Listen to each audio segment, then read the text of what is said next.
Good evening, everybody. Welcome to PALAKwento, a show and a podcast where we talk about whatever is happening within the realm and the world of landscape architecture, Philippine landscape architecture in particular. And tonight's episode is actually about further studies. If you're a landscape architect, or if you're a student, or just maybe a high school student that wants to get into landscape architecture and thinking, what can I study after? This is what it's about. This is what the show is about tonight. And so the show is about basically expanding your horizons. How is it life living and studying in the world outside of the Philippines? So today we have two beautiful guests in our midst. Um, I'm just gonna bring them to the floor. I would like to welcome Alexa and Bianca to the stage. Well, to the floor. Hello, hello. Good evening. Hi. Good evening. Hi, Good good evening. evening. Welcome to PALAKwento. Like what he said. Ayun. May shoutout na kaagad si Bim. Go Bash 2013, no? um, Oh. like what we said, no, very casual lang to. We don't have to be so formal. We don't have to be like very serious about what we're gonna talk about. But I always usually start with um, before you introduce yourself. Oh no, you can introduce yourself na lang first. Sige, let's start na lang siguro with Alexa. After that, you have to give me your favorite plant and bakit. Yan lang. Uh, what's your favorite plant and why? Ako na lang Yes, muna. yes, yes, yes, yes, yes, yeah. Um, well, madami, but okay, off the top of my head, yung yucca. I don't know why. I just really like it. It makes a nice indoor plant. Maganda siyang, what do you call it? Focal point pa. Um, so anyway, yeah, I'm Alexa. As Bim said, I graduated from landscape architecture in 2013. Um, yes, so I'm a registered landscape architect, but I'm also a green building consultant, and that's actually part of my story, I guess, and part of my further studies story. And yeah, so now I'm also lecturing in UP Diliman. Okay. Si Bianca naman. Yeah, so first of all, thank you for having us here. Medyo kinakabahan ako. Huwag ka So, Ako makabahan ko din naman. eh. Ako Huwag din. kayo kaba. Loose lang tayo. Very chill lang talaga tayo ngayon. As in, you don't have to be scared. No one naman is watching. Just think about it na lang. No one's Imagine mo na watching. lang walang nanonood. yes, so sige, kahit ang dami nag-inbox. Anyway, um Kung gusto mo so mag-shoutout, go lang. 'Di ba? sige, and then, maybe later. Ayun, I'm Bianca, and same with Alexa. I also graduated from L.Arch in UP last 2013. So yes, we're batchmates. Um, and then nag-work ako sa DNR, nag-pursue ako ng masters abroad, and right now I'm a I do research for ISS ESG. In particular, I do ESG research for the energy and extractives industry. So basically, we do just basic ecological business accounting for the investors. And I also teach in UP as a part-time lecturer. Shucks, dalawang teachers din pala. Hirap na. Kaka-pressure naman. Ako lang yung hindi nagtuturo dito. Pero okay lang. Okay. Before we start, if before we start, let's relax lang. We don't naman have to get so serious. Um, siguro tell us about, since you guys are batchmates, tell us about naman your time with each other or with together as batchmates, no? As undergrad naman. Before we venture out into the world of masters and everything. How was it naman being batchmates? May isa akong memory with you, Bianca. Parang pumunta tayo sa Manila. Nag-LRT tayo to Manila. Parang pumunta tayo sa isang stadium or something like that. Anong ginawa? Yes, yes, I yung forget. kung anong class Rizal, yun. I think that's Rizal Rizal Stadium Stadium. Farm. Yes, oo. And then, Oh oo, oh tapos my sobrang God. daming tao kasi rush hour yun, 'di ba? LRT yata yun. Tapos tayong dalawa lang dun. So, parang yun yung Talaga? memory ko with you in college. Hindi mo na maalala? Sorry. Okay lang, okey lang.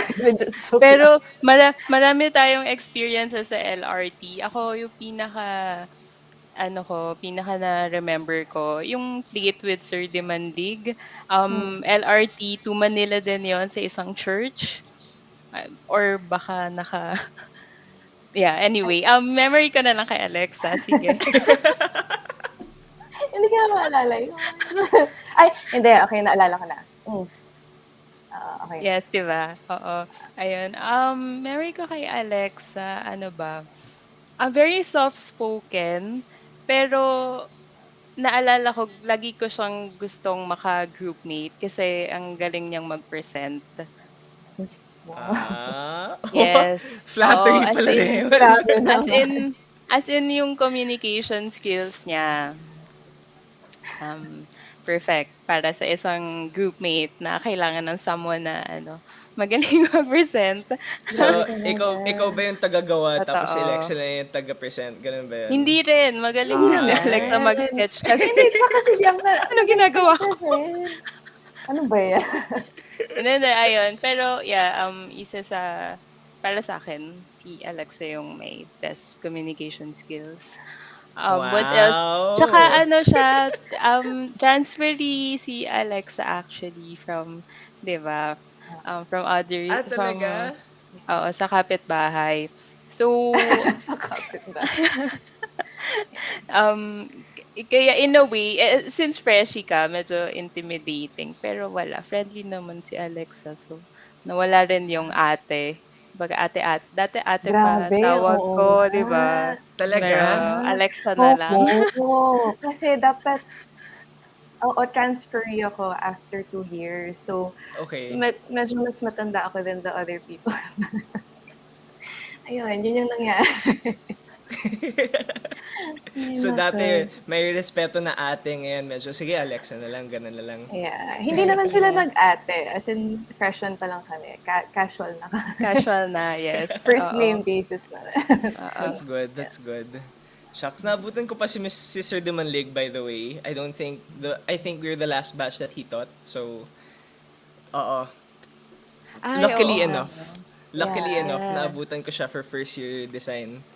Okay. Oh, okay. Oo, first year design. Medyo may bad rep kami, batch namin sa kanya eh.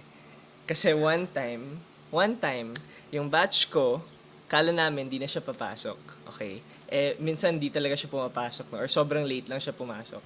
Eh, freshman kami at the time, so you're like, shucks, di papasok ba siya? So we just left. We all just left. Tapos pumasok siya. And there were like two people left. And we're like, ah, ah. Oh, no. Sabi niya, you guys are so corrupt. You guys are just leaving. Ganon, ganon. I was like, oh, shucks, sorry.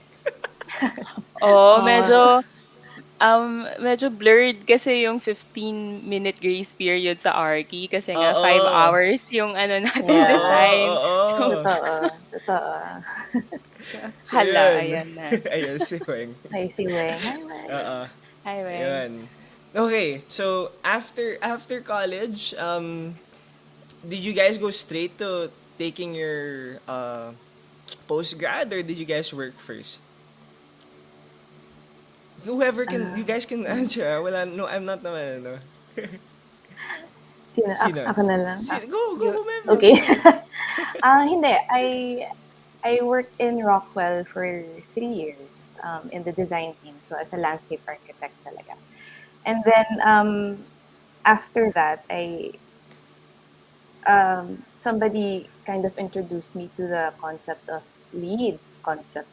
Well, yeah, the lead practice. I mean, I'm sure everybody knows leadership in energy and environmental design. So I became a lead consultant.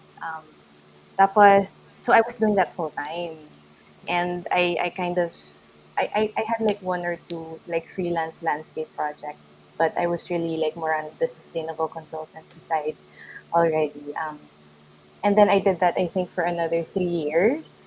Tapos yung nangyari, I think, paano ba, 6 years. So I had been working mga 6 years na. Parang feeling ko there was at some point kasi nung in my career, sabi ko I really wanted to take my masters, and I was parang medyo feeling ko stuck ako at that time. And I Mm. feel like there was a lot more to pursue in terms of or learn in terms of sustainable design, and all that. So and yung dad ko kasi is also a professor, so he was parang one of the drivers na lagi nagsasabi na, oh, you Talaga? should take your masters, ganyan, ganyan. Yeah. So um, he's still teaching now? yes, Saan naman, if I sa, may ask? sa UP din, but he's in public ad, Ah, NCPAD, okay. National College of Public NCPAD. Administration. So yun, so that those were kind of like the things that pushed me to take my masters. So I took it in 2019. So, Ayun. Bianca naman. Sige. So, ako naman, I started working for a private landscape archi firm. Pero less than a year lang kasi siguro ever since undergrad, na-realize ko na hindi talaga para sa akin yung design and construction side ng LA. And I'm always drawn to the ecology part of it. And so, nung time na yon, napakalakas ng movement ng environmental management. So, same with Alexa, siya naman si lead. So, ako parang more on sa research naman about, yun nga, sa envi management. And so, luckily, I got accepted in DENR. Doon na ako tumagal, almost 4 years. Um, and then dumating din sa point na parang kulang na yung skills ko. Kulang na yung technical skills ko kasi mas nagiging complicated yung situation, excuse me, yung situation ng ano natin, ng mga projects dito sa Philippines. So I said parang either mag-masters ako or parang dapat bumalik ako sa school para matutunan ko 'to or mag-attend pa ako ng sobrang daming conferences and yeah, and stuff. So nag-aral pa ako din sa Ateneo actually, and Ah, then but really? then natanggap ako sa Erasmus. So, sadly kailangan ko rin iwan yung I mean, iniwan ko yung Ateneo for Sadly ba? Or Erasmus. not so sad Sadly naman? kasi ano, thesis na lang sana. So, it Ah, was talaga. actually a tough choice. But then, how could I say no to ano, to that kind of opportunity? And so, yun, okay naman.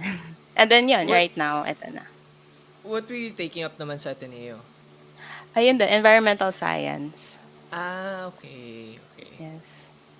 Wow! Shucks. Naka-pressure naman ng konti. Bakit? Bianca, sobrang parallel pala natin kasi di ba galing din ng Ateneo. Yung Ateneo, Pareho tayo may hindi tinapos sa after Ateneo. UP, ha? May After pareho may UP, hindi nag-Ateneo ka. tinapos sa Ateneo. So, ha? Ano Parehong ulit? hindi parehong may hindi natapos sa Ateneo kayong dalawa. Yun yung I sabi ni know! So, Bianca. parang, Oo nga. we're the same. Oo nga, that's true. Exactly. Oo. Joke. Shucks. Well, would you guys care to expound on your life? Well, Bianca na lang. After getting accepted and everything, was the process hard to get accepted, from applying to like getting the approved acceptance letter to even just going out and everything? For the case ng Erasmus Mundus program, actually it's not. And yung kailangan, I mean, in terms of financial, kailangan ko lang i-shoulder is yung visa application. But the rest, sila na yung may Ah, sagot. If sa other countries ka nga actually, libre din yung visa application. Pero I guess it depends on the home country of the university. So, which was? Germany. Pero Okay, si okay. Denmark may bayad. Anyway, um, ayun, what else? Very, ano naman, very smooth yung application process. Well, kasi medyo complete na din naman yung papers mo dapat for them to accept you. Yeah. So, yeah. Ano pa ba? Where did you Ay, study na lang? Baka naman people, hmm. ano, for all our viewers watching tonight, di ba? Para naman they know where you went to school and they might be like, pwede nga pala doon. Oh yeah. So Erasmus Mundus has this set of programs, and naka-divide yun per sector. So of course, yung mga tiningnan ko sa list is yung sa environmental sector, and one of the programs in there is the Sustainable Tropical Forestry, or what we call as Sutro 4. So in Sutro 4, you get to choose two universities out of the, I think, five partner universities. And so for my track, I chose University of Copenhagen because I wanna focus on forest and livelihoods, since may may part kasi sa projects namin sa DNR yung about community engagement. Ayun, so importante yun. What else? And then second university ko is yung AgroParitech. So nandun na yung environmental management and more on sa tropical tropical forestry. Um yeah, ayun. Ano pa bang I pwede have a kong ikwento? question. Mm. Ah, so it's tropical forests, Yes. pero they're not in a tropical country. No. So paano yun? Paano yun? Okay. So, yung fieldworks namin for the, let's say, sa France, um, we did it sa French Guiana. So, French Guiana is in South America. Yeah. Yun, dun ko din nalaman na may mga colonies pa pala. And so, Yeah. one of France's colonies is French Guiana, and part of that is, I mean, yung forest cover kasi ng country na yun is part of the Amazon forest. Mm. And so, they are part of the management system ng Amazon forest. So, I think dun nanggagaling yung ano nila, knowledge. So, Okay. yun. Okay. That Yeah. makes sense naman. Oo nga naman. Yeah. No. And then for the University of Copenhagen, Oo. my department was more on to the global south. So Mm. medyo hindi lang siya sa tropical forestry, because of course you have like the South Asia, like you have Nepal, 'di ba? You have your Mount Oo. Everest and stuff. So pero basically they are ano, working on the global south. Pero na mostly tropical forest din. So Okay. ganun. Okay. Yeah. Interesting. May ganun palang program in Europe, no? Di mo akalain. Yes.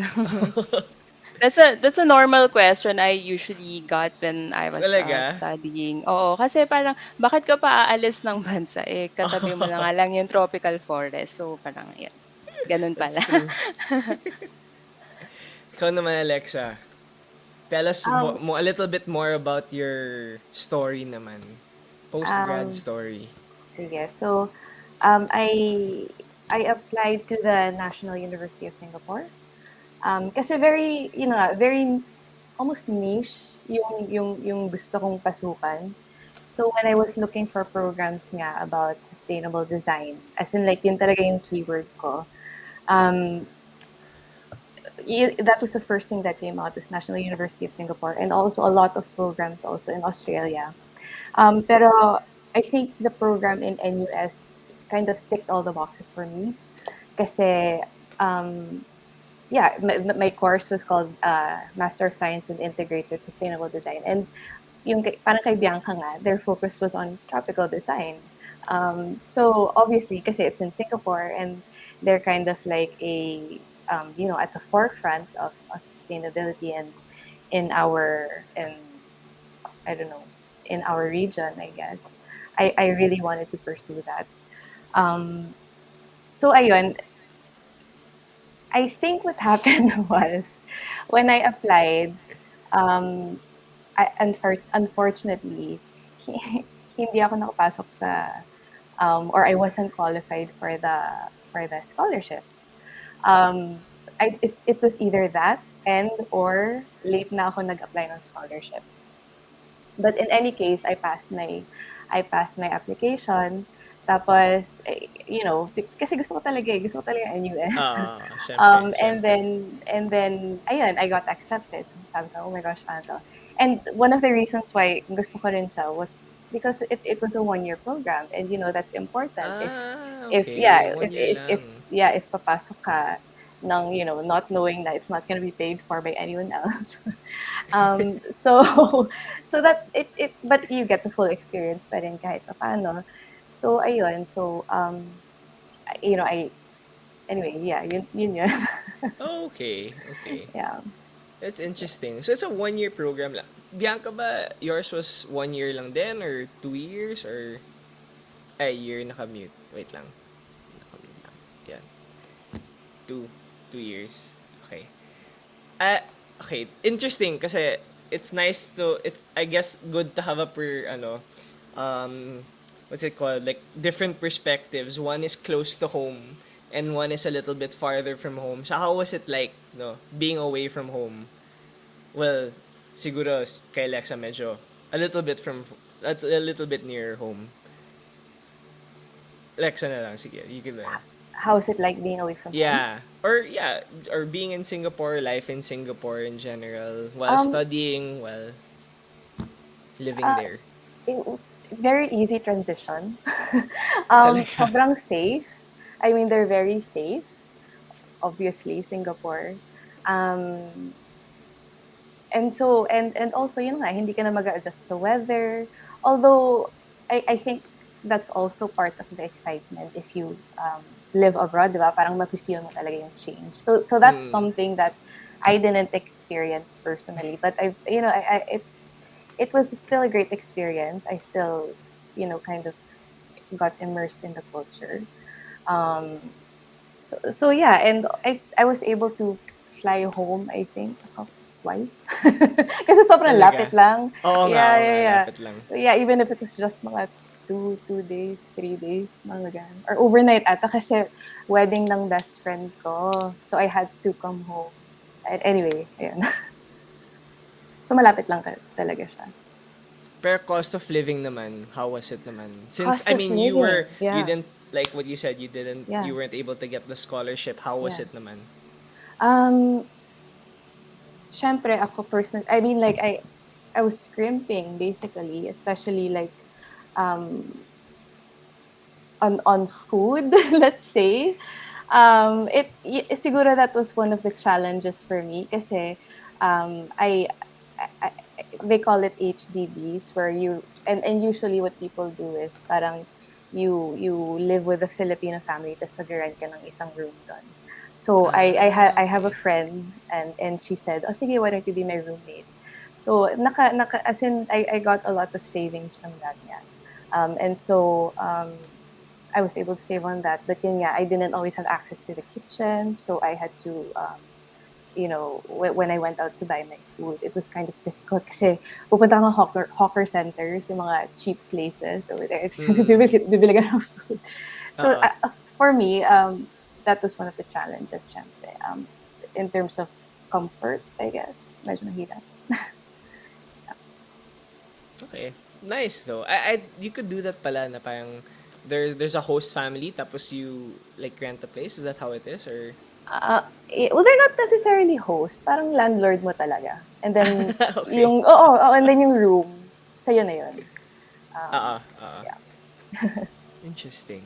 Ikaw naman, Bianca, being on the other end of the world. Um, uh, well, uh, syempre struggle Oo. in one word. I mean, that's one way of describing it. Simula pa lang kasi dumating ako doon mga fall season. So, ang saya pa, 'di ba? Kasi Mm. wow, lamig, Medyo ganyan. malamig lang, Oo. medyo. Oo. Kaya pa yung mga dadala kong Damit. Oo, winter oo. clothes. Pero come October, oh my God.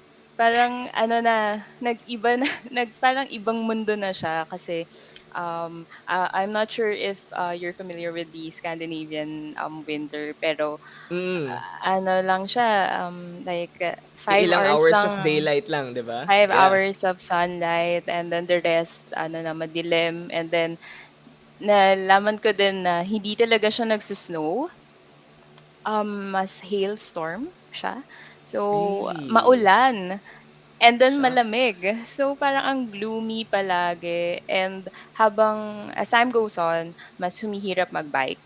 Because another thing is I mean, they have a nice bike Oo. infrastructure system. So nagba-bike lang ako to school Right. para rin maka-save.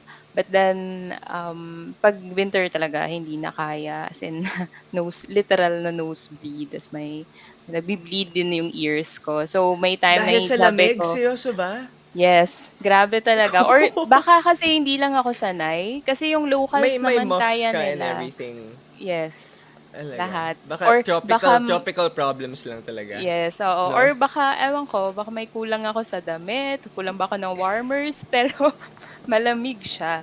Siguro pero nangyayari lang 'yun kapagka ano na, talagang may rain, and then 'yun nga, nagda-drop bigla yung, weather. Ayun, ta's dun ko rin na-appreciate yung weather app. 'Di ba kasi sa'tin hindi naman natin ginagamit talaga siya at Or all, pero biglang dun sunny tapos biglang uulan ng malakas, 'di ba dito? exactly, oo, yun Oo. dun lang siya handy. Pero dun part siya ng life. As in, dapat ano, ready ka scarves kung masyadong malamig, mittens, yung mga gano'n para mabuhay ka. Oh my God, hanggang di ka nakakauwi. So, yun yung isa sa mga struggle ko. Kasi of course, weather is a huge part of your life. Like it's there every day. Pero masaya naman pagdating ng summer. So parang ano Mm. na 9 PM may araw pa rin. So ayun na. Oo, oo. So very ano siya, extreme. May isang experience din ako sa Norway naman. Nagpunta rin ako ng summer. Dun talaga walang dilim kasi 'di ba, land of the midnight sun. Yes, yeah. So, parang 11 PM na may sun pa rin. Sobrang nakaka-disorient, hindi ka makatulog. And then yun din yung hindi ko na-predict, like how it could affect your emotions. 'Di ba meron sila Really? yung, sad, like, Mm. season something disorder. Yeah, oo, iba siya sa feeling, very heavy. Ayun. So, on top of that, siyempre may homesickness. Ano 'yun, lagi talaga na-realize ko rin na dapat pala ima-map out ko kaagad nasaan yung Asian stores. Oo. Kasi I was about to ask, Oh malaki my ba yung God. yes. Filipino community ba doon sa Copenhagen tsaka sa Paris? Filipino community sa Copenhagen, yes. Pero yung Ah, okay. Asian stores dun, ano lang, yeah, mostly East Asian. So, Chinese, Ah, Korean, oo, wala oo. talagang Filipino, like grocery. Representation. Oo. Oo, pero maraming Filipino. So, okey din naman yon. Nakakapag-Tagalog naman sometimes. Ah, Yun talaga? din That's yung good. nakaka-miss, grabe, mag-Tagalog. What else? Sorry, sabihin mo na kung mahaba, ang dami kong kwento. Go What lang, else? go lang. Sa France, actually hindi ako sa Paris, nasa Ah, okay. southern France ako. So, sa Montpellier yung area. Montpellier. Montpellier, oo. Okay, so Social. Montpellier. Sorry. So, it's, near, Nice. So, Yeah. para lang may, geographical ano. Um Dun talaga, wala akong nahanap na Asian store, although sabi nila meron, pero wala. So, ayun, imagine the pain and homesickness really drives you this Mad. unpleasant Oo. feeling, 'di ba? Ayun, pero nakauwi naman ako thankfully, like 2 times. So, malaking bagay That's 'yun good. for me. Oo. Yes, mm. Nag-change ba yung Ayun. mga like routines mo from like Filipino, like from your time here in the Philippines, biglang in Copenhagen, nag-iiba yung time of eating, time of doing whatever? Um, Eating same lang sa Copenhagen, nag-iba yung pananaw ko sa food nung nasa France. So, sa Copenhagen kasi medyo same lang sila, although a lot healthier, and then, Okay. mas same lang yung price ng healthier food sa hindi. So, syempre dun Oo. ka sa healthier side.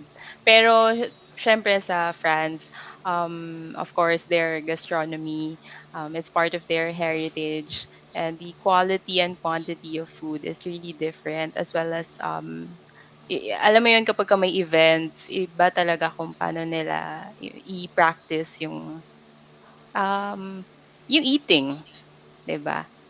So, ayun, ang dami kong natutunan na masarap na bagay. I mean, mga Talaga. masarap na food. As well as yung combinations. I mean, yun yung Oo. ano, yun yung Totoo, totoo. hmm, yes. Ayun. Was it easy to get around naman in Montpellier when you were there or nagbabike ka rin? Hindi siya for me nahihirapan ako mag-bike kasi medyo hilly yung, Okay. southern France. It's part of the nakalimutan ko yung ano, sorry, nakalimutan ko yung area. Basta yun. So mostly naka-bus lang ako tsaka naka-tram, ayun. Okay. In Singapore naman, was it easy to get around? I mean, it's an Oo. island state, Yeah. so I I'm sure it's mean, easy to get around. as in ako, nakatira ako on one side and US is on the other side. Every day, kinakommute ko yun via MRT. Pero medyo mahal ang MRT, pero it's the most efficient and the fastest way. I had and I just watched a video essay, parang video documentary. Ang ganda daw ng MRT sa Singapore, as in Yeah, connected yeah. lahat. Yeah, and kahit na sobrang lalim mo, 'di ba, super underground, hindi ka Mm. nawawalan ng wifi or data or anything. As in, they're really advanced talaga. Maganda rin train stations nila, syempre. So yeah. Food wise naman, Um, Medyo naka-relate din ako kay Bianca ng slight kasi parang nag-change yung perception mo ng food. Alam mo naman sa Singapore, very, ayoko naman sabihin exotic. Pero, at least for me, medyo exotic. Kasi parang prior to living there, yung go-to comfort food ko, like Italian, oo. just the usual. Pero like, yun na nga, when I started eating like mga Indian food, Malay food, Chinese food, parang tumaas yung tolerance ko for spice. So parang, yeah, and now parang yung mga kina-crave kong dishes, mga Asian dishes. So, ayun, masaya naman siya. Was it Yeah. cheap naman, or can you get to like cheaper places kanan? Sa mga hawker centers talaga. Um, yeah, hawker centers, parang yung mga um, Parang outdoor food food court. stalls. Oo, Yeah, mga outdoor food food stall nila. stalls. Oo. Oo, yun talaga yung mga cheap places. You can get food for like mga worth 70 to 100 pesos, ganyan. So, yun pwede na Talaga? yun. Yeah, oo. That's Pero not so syempre bad, ah. kung nasa downtown area ka or kung kakain ka sa mall, mahal talaga. So, hindi ako makain sa mall. Never ako makain sa mall.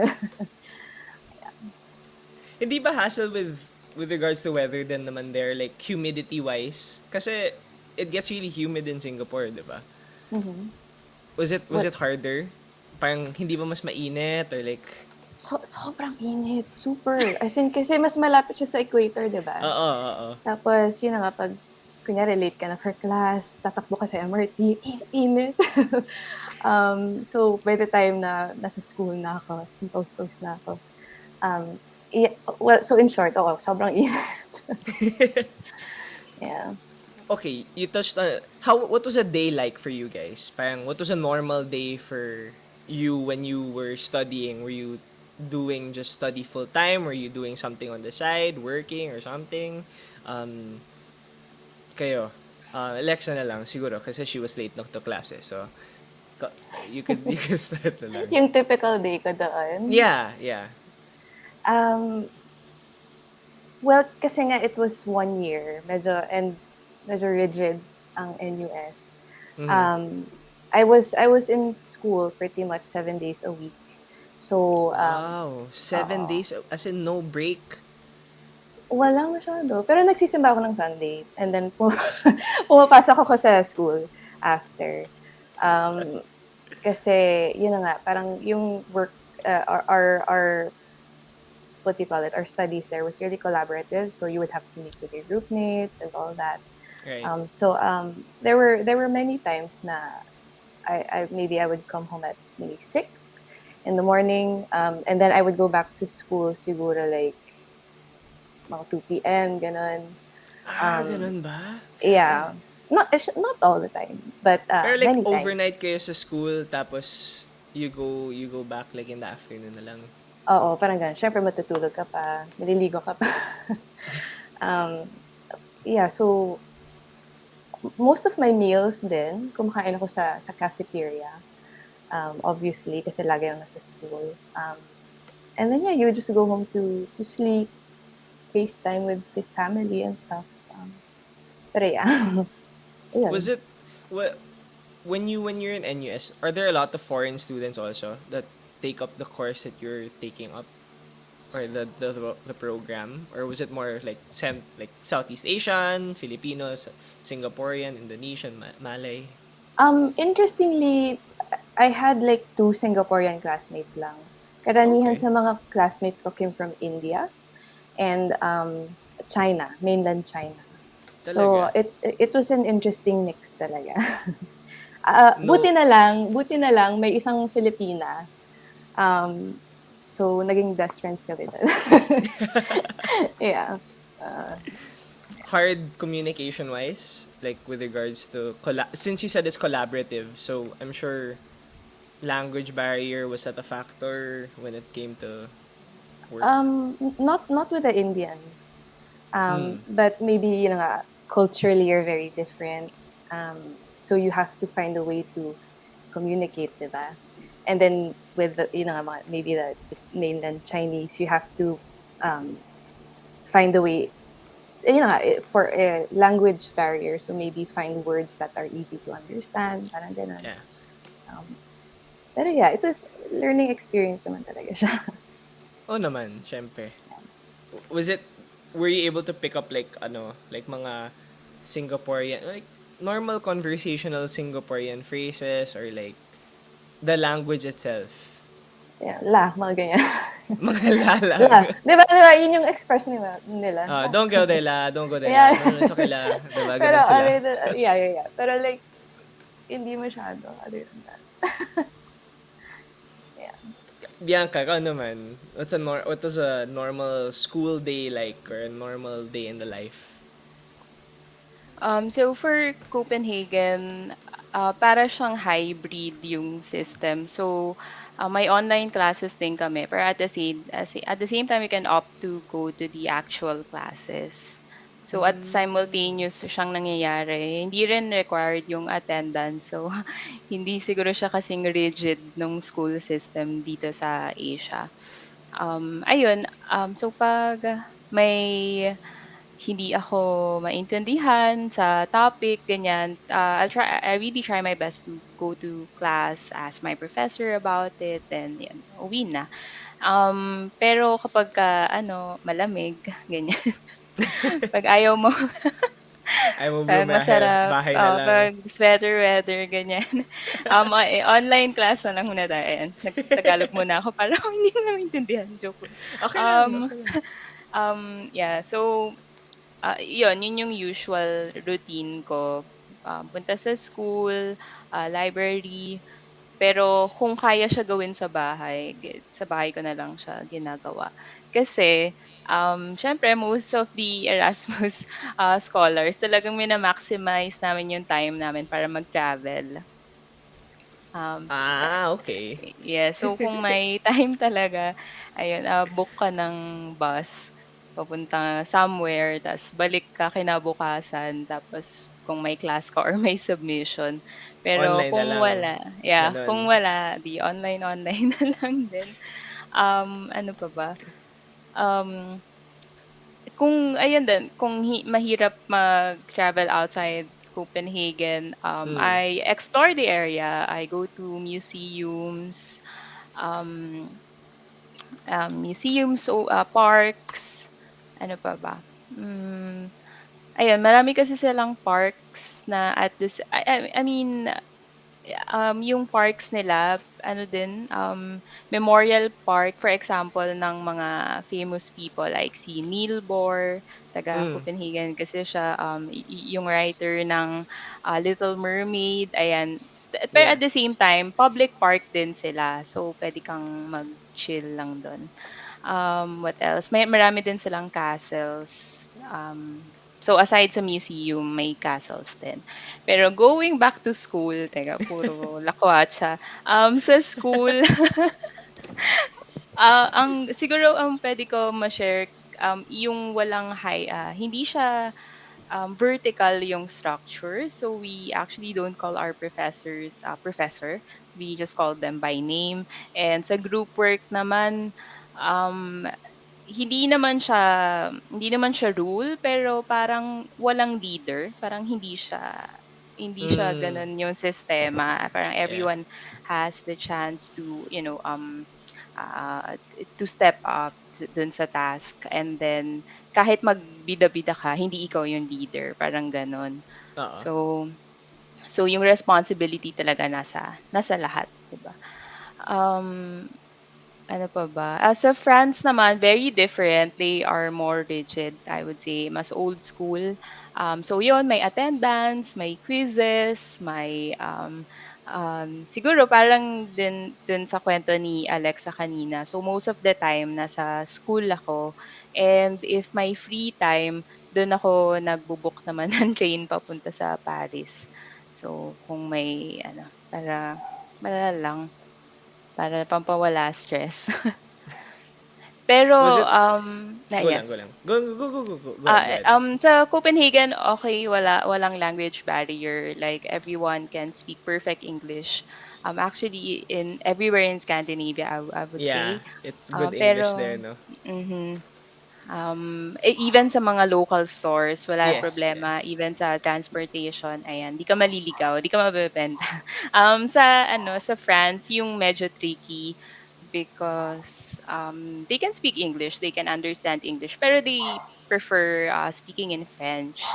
And sometimes they opt to ignore you, or maybe they are not just comfortable or confident to speak in English kahit naman naiintindihan nila. So, mas pipiliin na lang nila na hindi ka pansinin. So, yun yung isang challenge dun. Yeah. What did you pick up anything when in your time there? Like Uh, words, getting around, phrases. of course, yung sa Copenhagen, usually naman tak is thank you, hi hi, bye, mga ganun. Pero basically, it's always in English. Okay. Pati signage, pati sa school namin, Oo. ganyan. Pero sa France, yon, wow. It's like a new world, di ba? Um, isang cute na natutunan ko, di ba tayo merong yes, and then yung slang is yep, di ba? And then yung yes nila dun is we, and then meron din silang wep. So, Di and then, nga. yes, ang cute lang. And then mahilig din sila mag-abbreviate kasi mahahaba, 'di ba, yung words. So, for example, like yung thank you is s'il vous plaît. So, whenever it's in the signage, ganyan, nakalagay lang siya SVP. SVP, So, yeah. that's s'il vous Oo. plaît. Ganun. So, marami pang ganun. Yeah. Hirap, no? To like get, tapos di mo alam kung ano yun, tapos wala ka pang matanungan kasi, di ba, ikaw lang mag-isa also? Yes, Naks. yes, exactly. Kaya Okay. Google Translate is your friend. With the camera, yung, Yes. with the camera, Mhm. tapos direct Mhm. translate na. Oo, That's cool. sobrang In utilize na Singapore, utilize. in Singapore ba, was it like, because I know they use Chinese there. Is it more, I know they have also Singaporean as a language, but is it easy to talk to people naman around? Yes, for the most part, pero like kunyari in the I keep referring sa hawker Okay centers, lang. um, um, if kunyari hindi sila nag english Mm. tuturo ka lang. So parang turo-turo lang what you want. Tapos, but for the most part, okay yung English nila talaga. Yeah. But their main language ata is Mandarin, I think. Oo, I think Oo, so also. Mandarin. Oo. Tsaka Tamil. Tamil is the for the other language. Yeah. Cool. You know, I actually want to ask now. Now that I know that you both are profs, do you the way you treat your students ba with are is the way is it the way that you were treated undergrad or masters? Did you pick up something na that you're like what ito or what made you actually go into teaching then? I actually don't know then. If you guys want to share, what made you guys want to go into teaching? And I know it's part time, so you know it's just like not naman full on. Tara, let's teach or ganun. Sige, sige ako na. Sige, go ahead, go ahead, go Um, ahead. for me, ewan ko, parang lagi ko lang gusto kasi yung part ng school.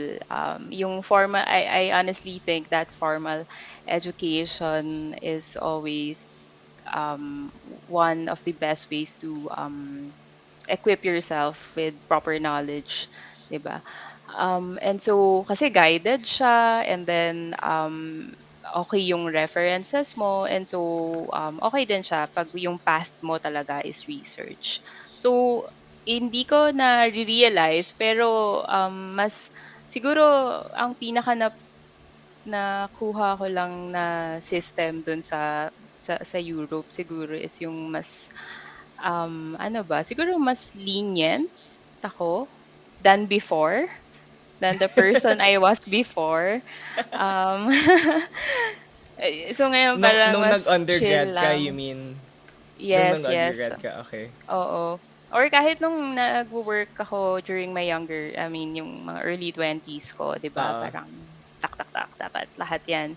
okay. Um, dapat lahat 'yan ma-accomplish in this time frame. Kung hindi, bawal umiyak, ganyan. Pero ngayon parang mas ano ka na, mas aware ka na sa sa situation ng ibang tao, and ayun lang, just yung sa yung emotional intelligence, I guess yun yung mas naging ano sa akin, yun yung natutunan kong ma-hone nung nasa Europe Okay. ako. Parang first of all naging mas kind ako sa sarili ko, and then dun ako mas natutong maging kind sa others. Ayun siguro. But I know kasi when you were in Copenhagen, you did hybrid learning. So may time talaga na online. Were you able to transfer anything that you learned or that you experienced from online to online teaching now? Because we're still online teaching, diba? Or, yun. Actually, that was the question talaga. Yeah, so I try my best, although sorry sa mga students ko kung hindi masyado okay. Pero I try my best to organize everything, lahat ng materials and references, just so Mm, they could have the choice. Halimbawa, if they want to attend the class or not, at least nandun yung references na parang nandun kung kailangan nila, kung magkaroon sila ng time. Pero at the same time, kailangan mo rin ma-cultivate yung want nila to learn.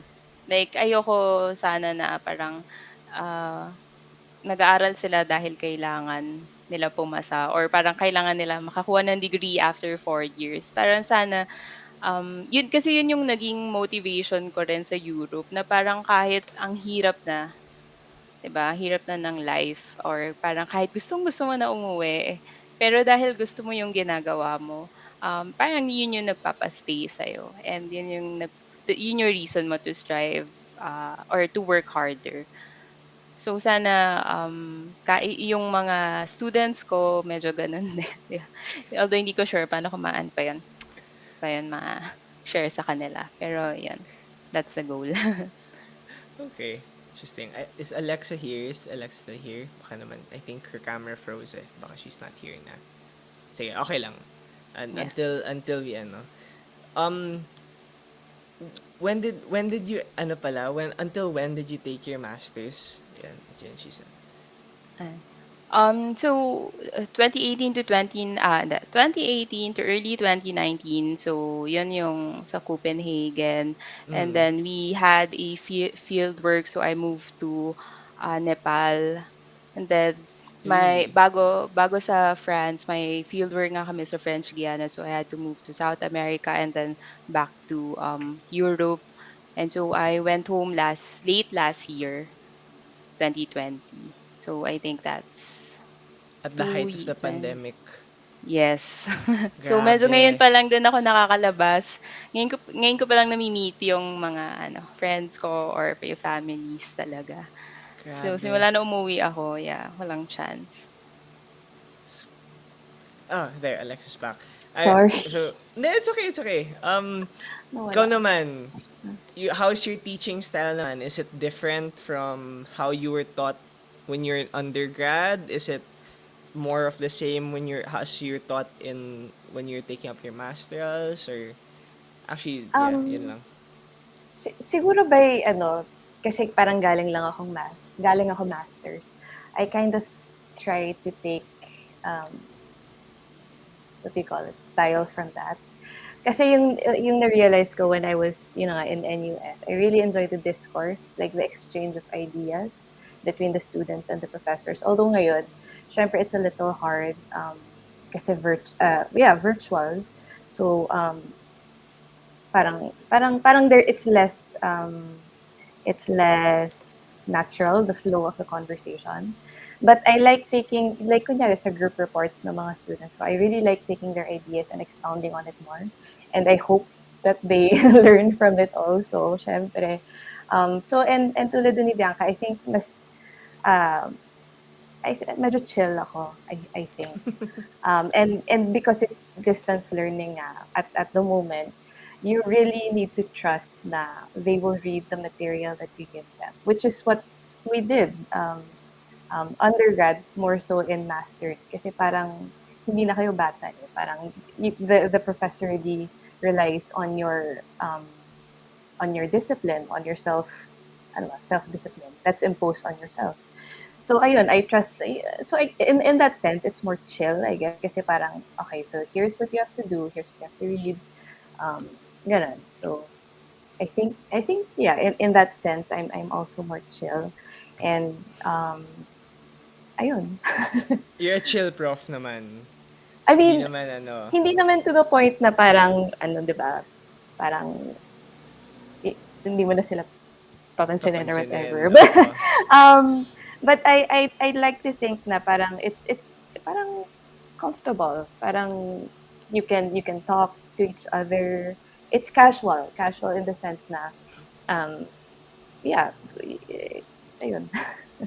What It's more what casual. ay sorry, what made you get into teaching naman? Ako, Yeah. um I think just I was ano ba, aside from the fact na I like the exchange of ideas and the discourse, parang ganun, I began realizing na there's value in being able to lecture and share your ideas with other people, whether that be in webinars or what do you call it, events or anything like that. So ayun, I tried it out and the idea that you're able to you hope that you're able to impart some sort of knowledge to other people was really something that parang connected with me, I guess. Parang ganun. Okay, that's nice. It's nice. It's nice knowing that you go back then to the academe. Kasi some people they just go to masters tapos they continue their practice or whatnot, no? Kasi yun. And also younger ones getting back into the academe because I remember when in my time in UP lahat medyo matatanda pa na yung mga prof, 'di ba? So at least medyo we're not naman so young then now. So that also. Um, I think actually, I ac- do you have any advice for students, for your students, or for potential people that will come into UP, or even people that have graduated want to take up their post grad, do you have advice for them to like to pursue it? What do you have to do? Where to look? Um, what courses are available? Kayo, anyone can answer man. Alexa na lang siguro. Um, ako, for sure, I would definitely say if it's something that you want to explore, as in, go for it, di ba? Um, kahit na hindi siya like a really long program, pwede naman, if you look for the 1 year programs, pwede naman, it doesn't have to be so long. And I know nung nagse-search din ako ng mga programs before, there were 6 month programs. Um, Ah, yeah, mga ganun. So it like my I guess yung point ko is it doesn't, if you're afraid of the quote unquote commitment, just go for the experience. It doesn't have to be so long kasi parang you really gain a more global perspective. Um, yeah, just being immersed in another culture nga. It nag-iiba talaga outlook mo being surrounded by people that are of a different culture than you. Your learning, your life learnings go beyond the classroom kasi just being away from home, which I never did before this kasi my whole college life sa bahay lang ako nakatira, hindi ako nag-dorm or anything. I think it really changes you, and it hones it hones you as a person. Ayun. Bianca naman. Yes. So, I totally agree dun sa parang part din siya ng growth mo kasi talaga, just being away from home, malaking bagay na yun. So same with Alexa, kasi sa bahay lang din naman ako nagstay, taga QC lang kami. So medyo malapit lang din kami sa UP, so hindi ko kailangan mag-dorm. And then yung work ko sa QC lang din after nun. So parang, yeah. Um, ano ba, so let's say, sige, accepted ka na and or may scholarship ka, may program ka ng sure. Siguro yung gusto kong ma-share na lang is yung just to find that sense of balance and stability within yourself kapag ano ka na, 'di ba? Kapag alone ka na, na malapit na medyo malapit ka na maging lonely, 'di ba? Parang at the end of the day, it's how you police your emotions. Parang mind over matter. Pero of course, there are times na mahirap talaga, and that's okay, 'di ba? You just have to recognize it. Yung isa kasing nangyayari bakit na-frustrate usually, 'di ba, yung mga tao na nagmo-move abroad. So in my case sa Europe, kasi most of the time they try to hindi they try. They romanticize the idea of living abroad. Like it's all glamour, it's all wala, maganda, ganyan, 'di ba, pasyal-pasyal. Pero in reality, just like our own country, they have their own problems, 'di ba, as a nation. And oo, sige, they were able to solve the like the common problems that we have in our country, like public transport, 'di ba, may healthcare, ganyan. Pero hindi ibig sabihin wala na silang problema, 'di ba? And once you're part of their system, magiging affected ka, and kung hindi ka prepared sa ganong klase ng issues or challenges, mahihirapan ka talaga. So I guess yun nga, wag masyado i-romanticize yung idea na yun. Like treat it with um parang with respect doon that they have their own culture, you need to be open-minded about it, 'di ba? So, yun. Yes. Okay. Shucks. Very enlightening this whole ano no. I love hearing other people and what their experiences are, especially living abroad, studying abroad, because it's something that I think um a lot of students and people that have passed the boards and even have graduated want to do. And I guess they just want to hear a little bit more from someone that has done it, because it's a big step then to like go out of your country and like live alone, even if you aren't necessarily alone, no. With that though, do you have any parting words for our viewers tonight? um words of encouragement, words of caution, pwede rin. Or, diba? You can even shout out to the people that may be watching tonight then. You can do that. Um, Bianca na lang. Sige, Bianca. If you have anything last to say. Yes, so siguro promote ko lang yung siguro yung program namin which is yung Sutro 4. The main university is University of Copenhagen, and so you can always check their page if you think you'd like to be on the ecological side of landscape architecture. I always say to my students that they are always related because I believe that L.Arch is a part of this huge umbrella of management solutions, and nagkataon lang na nagkataon lang na yung kinuha kong masters is yung related topic pero connected pa rin sila. So yeah, that's Sutro 4. We also have other programs if you'd like yung mga coastal management naman, may mga ganon. What else?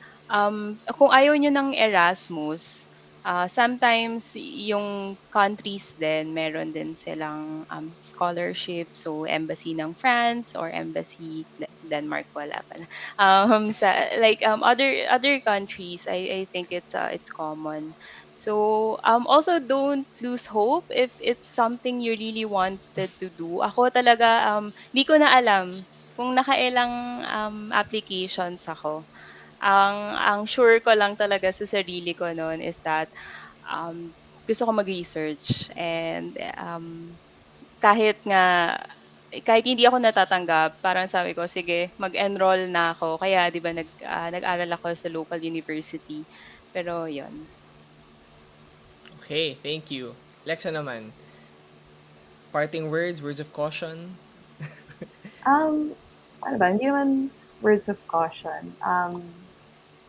I think nasabi naman ni Bianca lahat. um, Paano ba? Like obviously it's it's a scary step to go abroad. Pero um also it's a leap of faith, I guess, and I don't think you will regret it whatsoever. Granted, sa case ko, it it required a lot of um ano ba, taking into consideration the financial aspect of things. Um, but at the end of the day, parang it was an investment that I, and of course, syempre with my family, I couldn't have done it without my family. What It was an investment that I was willing to make. So I think it really depends on how you see it. Like, is it an investment in your future? Um, do you think that it's something that you won't regret? Yeah, and I don't think that if you do go abroad that you'll regret it. So I really encourage people to at least try. Yeah. Hey, thank you so much for being with us tonight, no? I know medyo naninibago lahat din, especially being on camera and talking about experiences. But thank you so much for giving your time to talk about living abroad, studying abroad tonight. If you guys want to shout out someone, no, you can go ahead. Right? You can go lang, go lang. Si Raya, hi Raya. Was that one of your students? Yeah. Ah, Yes. okay, okay. Both of you. So she has both Yes. of you. Okay. Yes. Yes.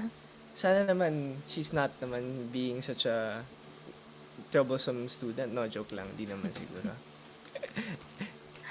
Yeah, mabait Bianca. yan si Raya. Ano ba? Hello sa batch 2013. Di ba, Hi. Actually, nasendan ko sa GC. marami sa batch nyo na nanonood ngayon, ah. Wow, thank Oh, you. Oo. Ayan. mga Oo. fancy Bianca yun eh. Wow, Oo, eto, si Alexa nandito yan. si Mga Lichelle, fancy Bianca. si Rachel, si Weng, si Rona, Ayan, si Frank. Hi, Frank. si Frank din. And Dami sino pa ba? nanonood ngayon. Yeah, Rona. sa faculty.